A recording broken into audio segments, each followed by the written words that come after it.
Hello and welcome to I wasn't looking up. I was texting. Jeez. Really? My mom. I'm texting my mom. Oh, cool. tell her that we're Yeah. doing something important with our lives here.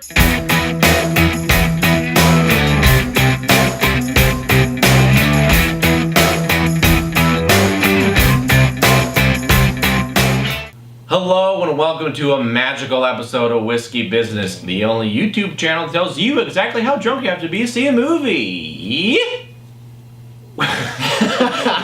Today we're talking about fantastic beasts and where to find them. Where do you find them? In this movie, it's going to be New York City. My pants. Or apparently in a suitcase.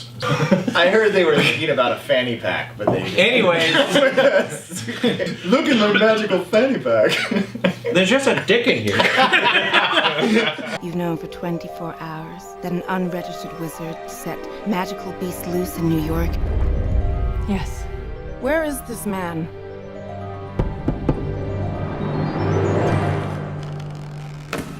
Fantastic Beasts stars Eddie Redmayne as Newt Scamander, and he is a wizard who was kicked out of Hogwarts, so he decides to go to New York with a suitcase full of monsters, and they get out, and people are fucking pissed. So he's got to find these beasts and put them back, but all the while, Colin Farrell is hunting around for beasts because he wants to be a bad guy, and his character sucks. And... Fantastic Beasts. We found them. We don't care. I liked all of the magic parts. I liked all of the parts with the beasts in it. But there is a lot of other parts that were a little slow. The beasts get loose, and so he's trying to find the beast, but there's also like a whole subplot of this lady who runs an orphanage who beats the kids because she hates witches. It's like, whoa, bitch! We're just watching a movie about like bugs and like cute, cuddly little platypus things, and then you're gonna go beat kids. Like, How do you go from here to there? there's a scene where like Newt is like petting some animal, and the next scene is this lady telling her orphan son to take off his belt so she could beat him. Yeah, it's just, It's like, Perfect segue. Yeah. what the fuck are we doing here? the problem is it lightens you up so much because you're like, oh, look at all these cool special effects and these wild animals and everything's all like light and sunny, and then you're like, okay, we've moved on to child abuse pretty quickly. If you're a Harry Potter fan, there's a lot of cool Easter eggs in this movie. I read a lot of the books, and so there's a lot of cool name drops here and there of characters you know, and they're alluding to stories that we've heard little bits of in the books, but like that can only get you so far. I need to be interested in this story and these characters suck. Eddie Redmayne, he plays like he's a super timid, skittish dude who like whispers all of his lines. He never looks anyone in the eyes. It's like, I couldn't fucking understand a word of his English accent for some of these made up fucking beast names. I know I wasn't alone because we were talking about it afterwards. None of us could remember what the fucking names were. I kind of think after a little bit of time passed, I kind of grew around, he grew on me. He was a little bit more lovable, and I kind of liked him being this weird character. I thought the problem was the actress that they had supporting him was equally as awkward. And so there were just lots of long, awkward, delayed dialogue pauses that I just didn't understand why they were there.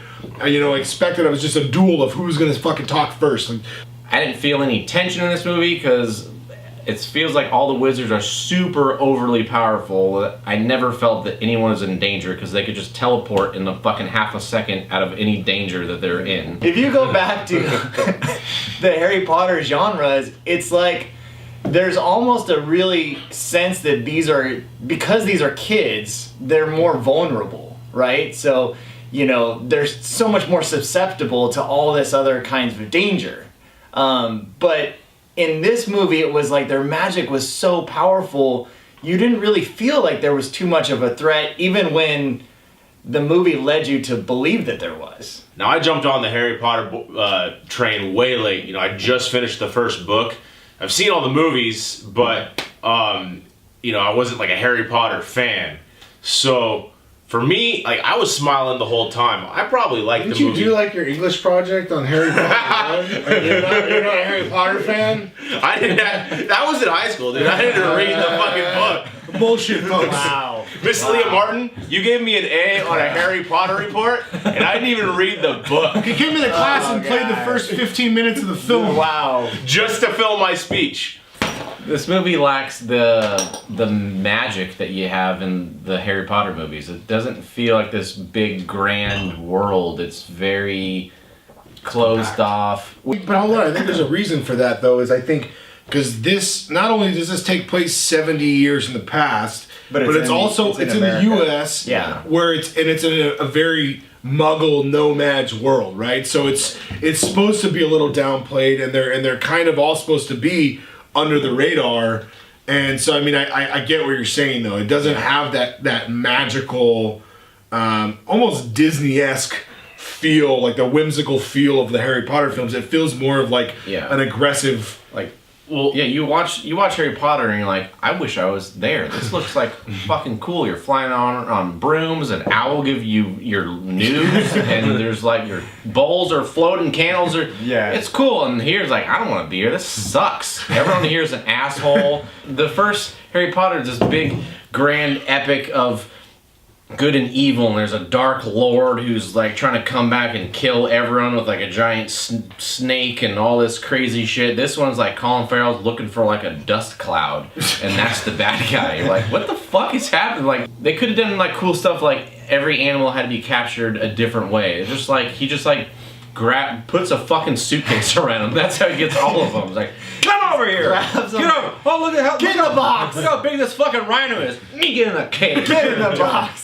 The saving grace of this film, I think, to me, and these guys probably too, was Dan Fogler, the guy who played Jacob Kowalski, which was, his Newt's friend in the movie, and he was really funny. Like, the comedic relief was strong in this dude. If Dan Fogler wasn't in this movie, I would have checked out a long time ago. He's the only reason I was like keeping into this movie, because these other characters I wasn't attached to them. I just didn't care about them. Time is running out. Mr. Scamander.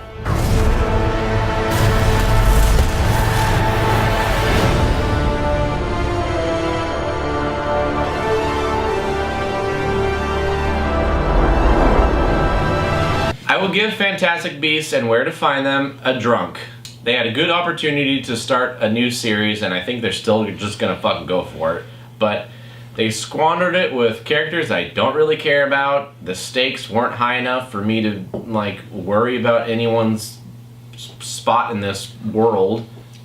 Colin Farrell had almost nothing to do. He was just like looking angrily at things. The effects on the beasts were great, but I mean, I can only look at cute animals for so long.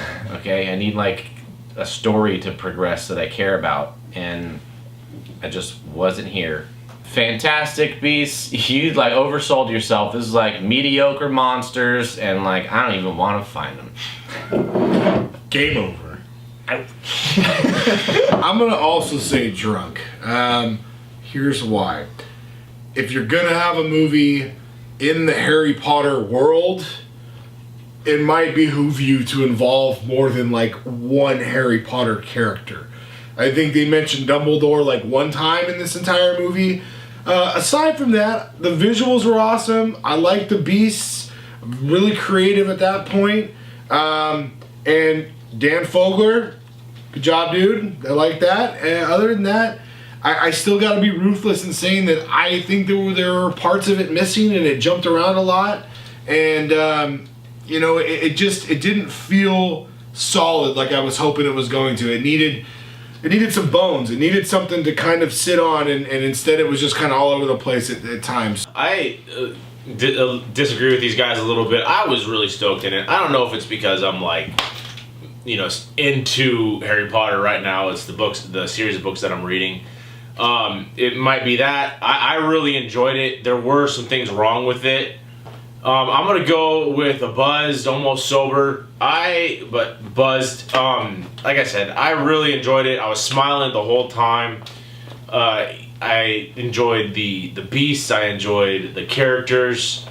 Just the story had a few things that it could have. fixed. I'm really intrigued, and I'm looking forward to the next few. I have to give it a buzzed. I really liked this movie. I definitely enjoyed it. The things that I didn't like about this movie is I really felt, once again, the main actor whispered 24/7. Newt did a good job at his part, but I need to hear his lines. I felt that the plot jumped around way too much. I mean, it was very choppy, and there were some scenes in there that really didn't even make sense to me. I loved the animation of the beasts. I thought they were really cool looking. I definitely enjoyed this side of Harry Potter that we're not really used to. Cheers! This one's for the giggle juice.